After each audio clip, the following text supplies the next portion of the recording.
So Pedrito, thank you so much for meeting with us. This is Pedrito Martinez, the great Cuban percussionist. Here we are at PASIC. I want to thank you for joining us and talking to the extended KoSA family. My honor. Yes. You know, it's my honor. Tell me something. You know, a lot of people don't understand Cuban music. I mean, Cuba, I've gone to Cuba for many, many years. And as a percussionist, I see, like, Cuba is a continent, a musical continent, not just one music and extension of the other. When you're growing up in Cuba, what happens to you musically? How does it work as opposed to here? Well, actually, you know, years ago when I was a teenager, the main genre of Cuban music that were going around was Aragon, Orquesta Aragon, Neno Gonzalez, Pancho el Bravo, Pello el Afrocan, Bam Bam, of course, Irakere, and you know, the Cuban music now, you know, suffer a metamorphosis. Can I say like that? You know, there's a lot of modern and new drummers and bands that sound a little bit different back in the days. You know, I grew up listening to the greatest band, as I'm mentioning to you, and right in front of where I live in Cuba, all those bands used to rehearse in an old theater called Estren. Now it's they had the Palacio of Rumba there. Right. So I live right in front of there. All those bands used to rehearse in there. I used to come check them out. And you know what I feel, I've been going to Cuba since I've been here in the United States 15 years. I've been trying to go to Cuba periodically. And I see the chain of the Cuban music, and it's kind of different now.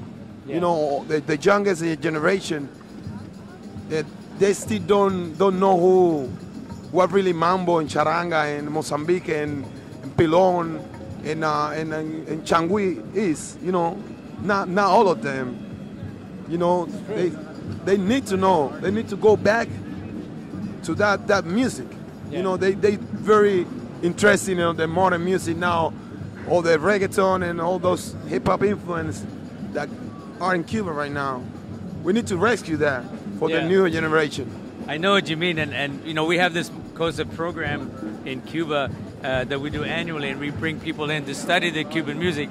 We go from the tradition, of course, and I tell everyone, before you can move forward, you have to go back a few steps, learn the roots, then you're talking. You know, in Cuba, and I don't know if everybody knows this, a lot of the great music that happened was in the early 60s, and from great developments right up until now. Now, of course, you have the new influences that are kind of obliterating some of the history. So the new players don't get the history, much the same as here. People don't go back to Baby Dots. They should.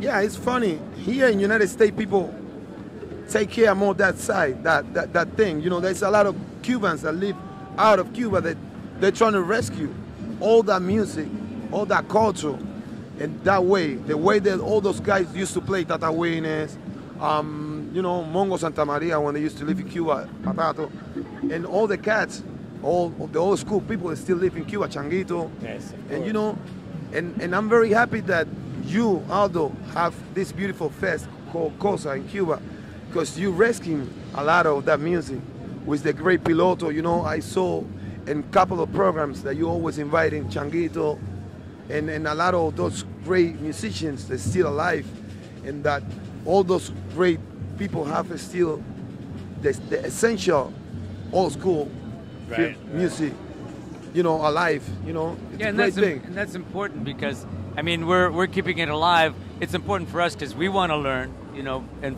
we think that's the tradition, but it's more than that. It goes way back and all the development. So we're learning and we're being part of the tradition that's going to stay. And like you say, to rescue it, because you're right. I mean, the reggaeton is nice, but it's really watered down, everything. It's just a different kind of expression that people, you know, use in the music. I don't mind, you know, I don't have any problem with that. I love a lot of material that they've been putting out there. But, you know, you cannot let the whole, so many years of culture, you cannot let it, you know, fail. No. That's the situation in Cuba, man. It's many years of great Afro-Cuban music all over the island. Yeah. And a lot of people in the school, the new generation, they don't know at this point, you know, who Pacho Alonso was, who Peyo Lafrocan was, you know, and it's very sad. Yeah. And, you know, maybe people like you can help, you know, bring that tradition back and let them know how important that is. You know, it's you've very taken important. it so far. It's very important, man, that we keep that alive. Yeah. You know, and I've been trying to incorporate all the time in my repertoire and my music, and all the people that have been inviting me to play the records. I was trying to put some of my Afro-Cuban influence. Right. You know, some of the Yoruba chants and some of those rhythms, some Mozambique, some Pilon, some rumba patterns into those arrangements, to trying to keep it alive. Beautiful.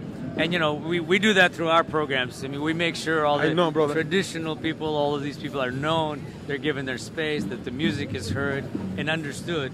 And it takes all of us. And thanks for doing that. I know you know the roots well, and you're pushing it and you're making it mainstream, because that's what it takes. That's the real music. Yeah. That's what I'm here for, man. Yes. Thank you. Thank you, Aldo. Good continued work, man. And thank you. Thank you so much, man.